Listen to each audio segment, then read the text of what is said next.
Սեպտեմբերի 29-ին ներքին գործերի նախարար Արփինե Սարգսյանն ընդունել է աշխատանքային այցով Հայաստան ժամանած Կանադայի Նյու Բրանսվիկ նահանգի Գերագույն դատարանի նախագահ Մարկ Ռիչարդի գլխավորած պատվիրակությանը։ Ողջունելով ներկաներին Արփինե Սարգսյանն անդրադարձել է հանցավորության, այդ թվում անչափահասների հանցավորության շարժընթացին, քննարկման առարկա դարձնելով հարցեր, որոնք վերաբերում են անչափահասների կողմից հանցանքի կատարմանը, նրանց ազատազրկմանն ու վերասոցիալականացմանը։ Ներքին գործերի նախարարությունում իրականացվող համապարփակ բարեփոխումների համատեքստում ոստիկանության պետի տեղակալներ Վարդան Վարդանյանն ու Կարեն Հակոբյանը մանրամասնել են իրենց ենթակայությամբ գործող համապատասխանաբար քրեական եւ համայնքային ոստիկանությունների ձևավորման աշխատանքները, ինչպես նաեւ այդ ծառայությունների գործունեության հիմնական ուղղությունները։ Մարկ Ռիչարդը շնորհակալություն է հայտնել ջերմընդունելության համար եւ արտահայտել իր պատրաստակամությունն աջակցության ու փորձի փոխանակման առումով։ Քննարկման առարկա են դարձել դատապարտված անչափահասների վերասոցիալականացման եւ հասարակական կյանքին վերաինտեգրմանը վերաբերող հարցեր։ Քննարկվել են նաեւ դատարաններում խափանման միջոցների ընտրության կամ ազատազրկման ձևով պատժի նշանակման քննարկման ժամանակ դատարանին մեղադիալի անձի վերաբերյալ խորհրդատվական զեկույցներ տրամադրելու վերաբերյալ հարցեր։ Հանդիպանը մասնակցել են Բարձրագույն դատական խորհրդի ներկայացուցիչներ։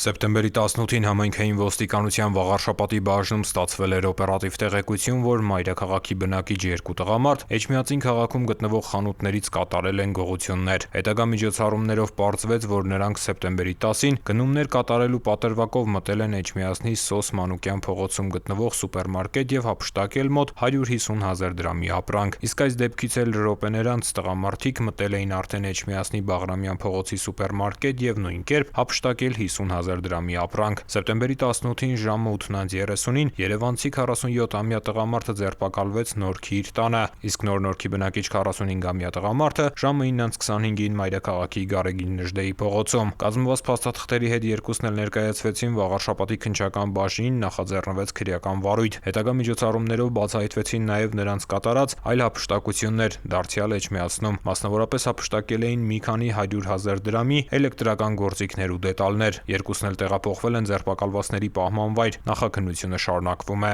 Ծանուցում ենթադրյալ հանցանքի մեջ կասկածվողը կամ մեղադրվողը համարվում է անմեղ, քանի դեռ նրա մեղավորությունը ապացուցված չէ Հայաստանի Հանրապետության քրեական դատավարության օրենսգրքով սահմանված կարգով, դատարանի օրինական ուժի մեջ մտած դատավճռով։ Սեպտեմբերի 29-ին ժամը 22:26-ին ճգնաժամային կառավարման ազգային կենտրոն ահազանգ է ստացվել, որ հրդեհ է բռնկվել Երևան քաղաքի Պուշկինի փողոցի շենքերից մեկում։ Հրդեհի բարդության 1 բիս կանչով դեպքի վայր են մեկնել ներքին գործերի նախարարության փրկարար ծառայության ստորաբաժանումների արձագանքող ուժերը։ Հայտարարվել է հրդեհի բարդության թիվ 2 կանչ։ Պարզվել է, որ հրդեհը բռնկվել է Երկհարկանի Բաղդադե շինությունում։ Հրդեհը մեկուսացվել է սեպտեմբերի 30-ին ժամը 00:26-ին, մարվել 02:31-ին։ Հրդեհի հետևանքով այրվել են շինությունը, տանիքով մոտ 375 քառակուսի մետր, մասամբ գույք եւ սարքավորումներ։ Դեպքի վայրում 2 մարտական հաշվարկ իրականացրել է հերթապահություն։ Հրշեջ փրկարարների օպերատիվ գործողությունների շնորհիվ կանխվել է հրդեհի տարածումը դեպի շինության մյուս հատվածներ։ Դեպքի վայրում աշխատանքները ղեկավարել է ներքին գործերի նախարարության փրկարար ծառայության տնօրեն, ներքին գործերի նախարարի տեղակալ փրկարարական ծառայության գեներալ-մայոր Կամո Ցուցուրյանը։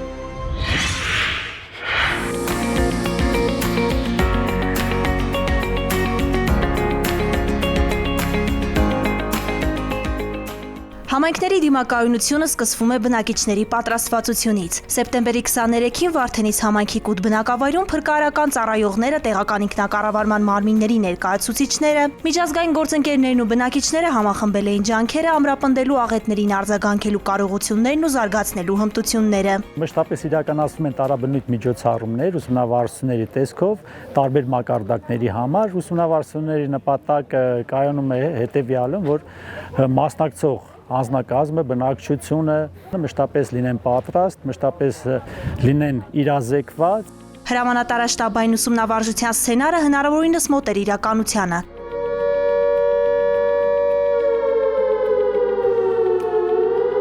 Հնչեց օդային տագնապի ազդանշանը, սկսվեցին բնակիչների պատսպարման ու տարհանման աշխատանքները, անմիջապես գործի անցան փրկարարական ու վթարաբերական ուժերը։ Համայնքի համար կարևոր նշանակություն ունեն պլանային վարժանքները, որոնք տարեկան մի քանի անգամ անցկացվում են Վարդենիս խոշորաց համայնքի տարբեր բնակավայրերում,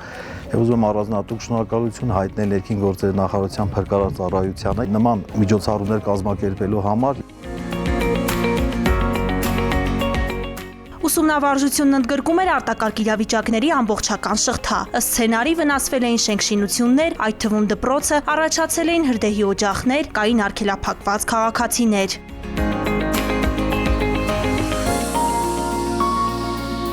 Նման վարժանքները փրկարարներին օգնում են, որ ավելի հմուտ կատարեն իրենց գործողությունները, որ կարողանան նման դեպքերում ավելի պատշաճ կատարեն աշխատանքները։ Մենք կարևորում ենք աղետներին պատրաստվածությանը խթանող այսպիսի միջոցառումները եւ աջակցում ենք Հայաստանի կառավարությանն ու համայնքներին ֆինանսական օժանդակություն ցուցաբերելով աղետներին դիմակայունության բարձրացման ուղղված ծրագրերին։ Ուսումնավարժության կարևոր մաս էին նաև տարհանված բնակչության առաջնային կարիքների հաշվառման, կենսապահովման եւ հոգեբանական աջակցության գործողությունները։ Աշխատանքը փրկարար ծառայության նկատելի է եւ տեսանելի է շատ հզոր է։ Նման դաշտային վարժանքները մեր բնակչության համար շատ կարևոր ու տեսանելի են եւ ցույց են տալիս բոլոր այն կարևոր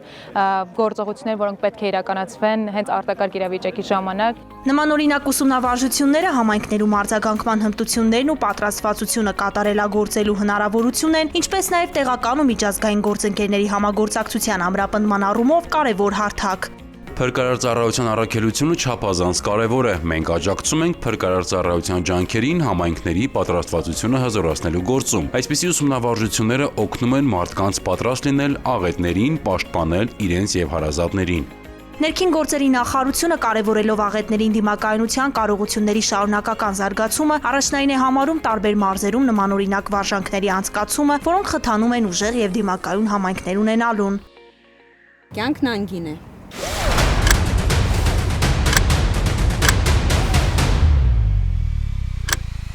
Ամրագոտին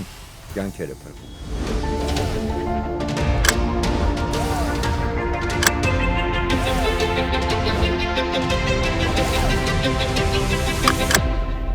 Ամրագոտին կյանքեր է փրկում։ Ամրագապրիր։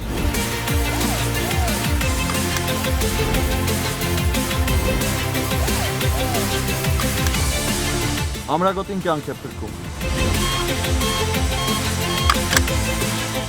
Ամրագոտին կյանք է փրկում։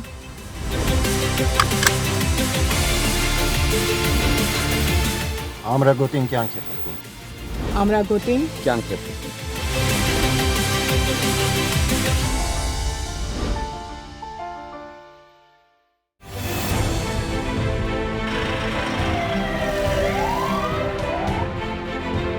Վարորդները պարտավոր են կապույտ գույնի առկայծող փարոսիկ եւ ձայնային ազդանշան միացրած շտապօգնության մեքենաների մոտենալու դեպքում զիջել ճանապարհը նրանց անխոճոդոտ անցումն ապահովելու նպատակով։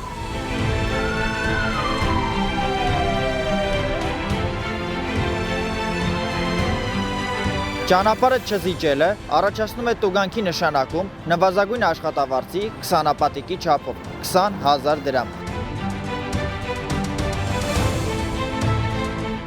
Իսկ զիջելու ընթացքում որևէ իրավախախտում կատարելը այլ հնարավորության բացակայության պայմաններում վարչական պատասխանատվություն չի նախատեսում։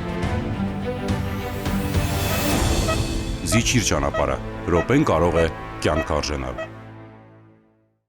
Հարգելի քաղաքացիներ, Road Police.am համակարգում էլեկտրոնային ծանուցումը ակտիվացնելու դեպքում տեսալուսանկարահանող սարքերով արձանագրված տուգանքի գումարը կարող եք վճարել 20%-ով պակաս։ Կարևոր է իմանալ, որ 20% բոնուսային բաղադրիչի կիրառման էլեկտրոնային ծանուցման եղանակը չի փոխարինում SMS ծանուցմանը։ Տեսալուսանկարահանող սարքերով արձանագրված խախտումներով, եթե օրինակ պետք է նշանակվեր 10,000 դրամ տուգանք, ապա ծանուցումն էլեկտրոնային եղանակով ստանալու դեպքում կկիրառվի բոնուսային նվազեցում եւ տուգանքի չափը կկազմի 8,000 դրամ։ Օգտվեք թվային լուծումներից եւ վճարեք 20%-ով պակաս։